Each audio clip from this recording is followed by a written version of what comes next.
Monsieur le ministre, au début de la crise, les masques étaient considérés comme inutiles, ils sont devenus ensuite obligatoires. Idem avec le personnel soignant que l'on a poussé à venir travailler même malade. Le pass sanitaire n'est-il pas une nouvelle incohérence?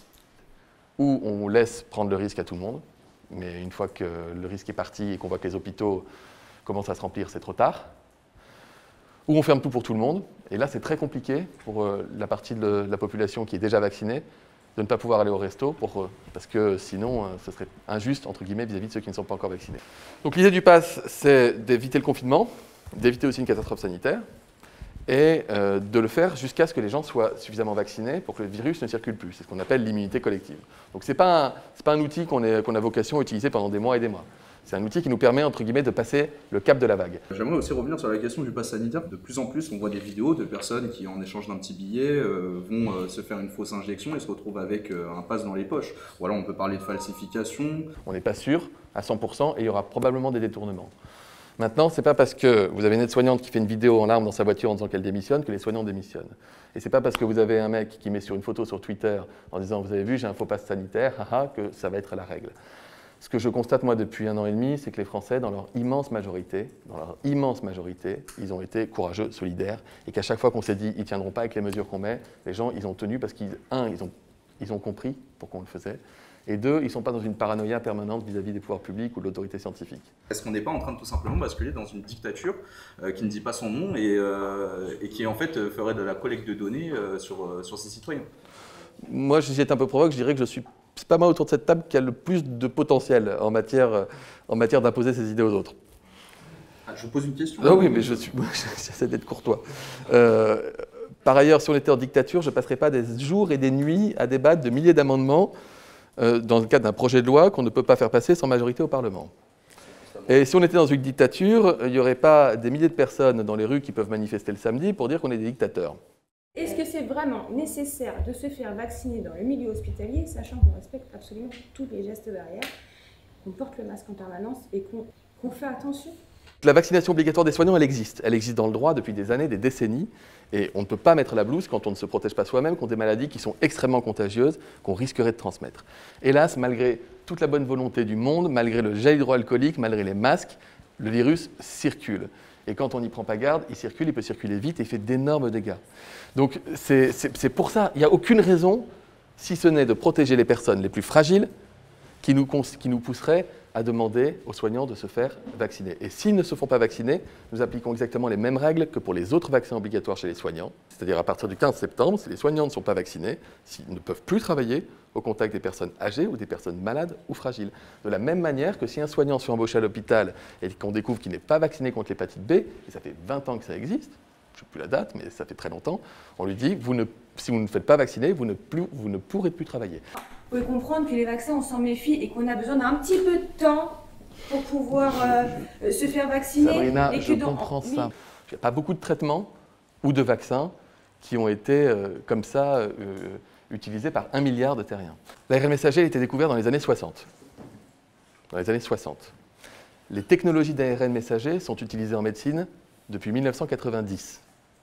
Et les premiers vaccins en développement, qui concernent des maladies qu'on ne croise pas trop en France métropolitaine, comme le chikungunya, etc., ce développement il date de 2005. Donc ce n'est pas à un moment donné quelqu'un qui a une idée incroyable en pleine pandémie de Covid, c'est qu'on a des laboratoires qui exploitaient déjà la technologie ARN messager. Par exemple, il y a une maladie qui touche les enfants, y compris en France, qu'on traite par ARN messager, où les enfants ont une injection de l'équivalent de 500 fois la dose du vaccin en ARN messager tous les mois. Donc ce n'est pas quelque chose de nouveau qui est sorti du chapeau au cours de la crise.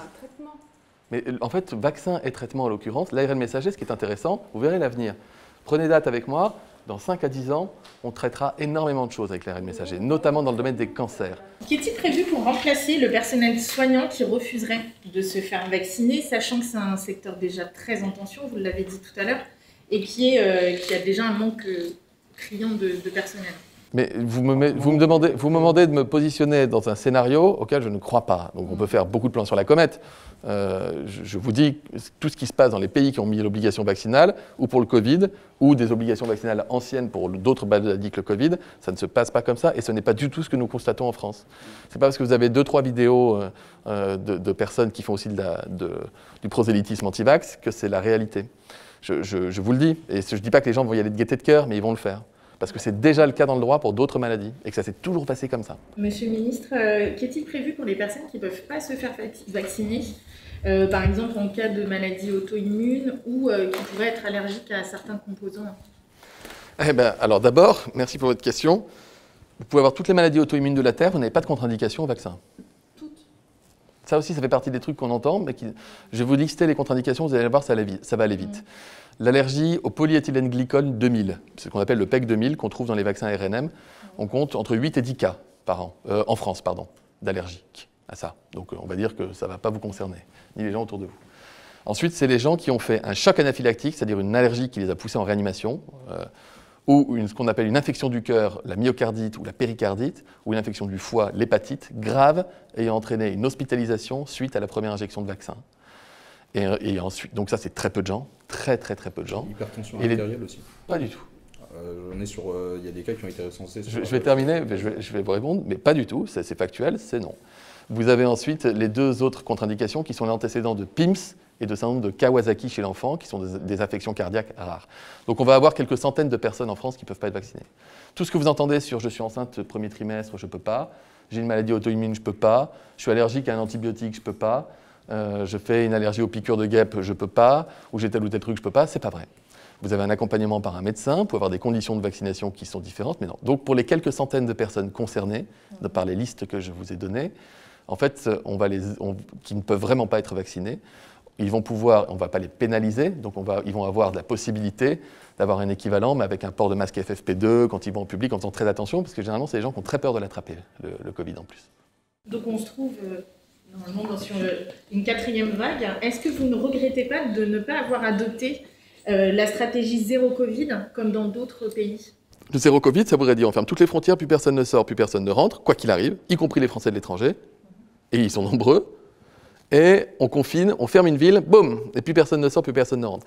Donc ça ne marche pas aujourd'hui. La stratégie zéro Covid, c'est la vaccination qui nous permet de l'avoir, d'y tendre. Ça va pas se faire en 3 jours, mais donc quand on sera à 90-95% à être vacciné, ça ne veut pas dire que le virus ne circulera plus, mais ça veut dire qu'au lieu d'avoir 20 000 cas par jour, on en aura 500 ou 300, et donc il n'y aura plus l'impact sanitaire qu'on connaît aujourd'hui. C'est-à-dire qu'on vivra avec le Covid jusqu'à ce qu'il disparaisse de lui-même.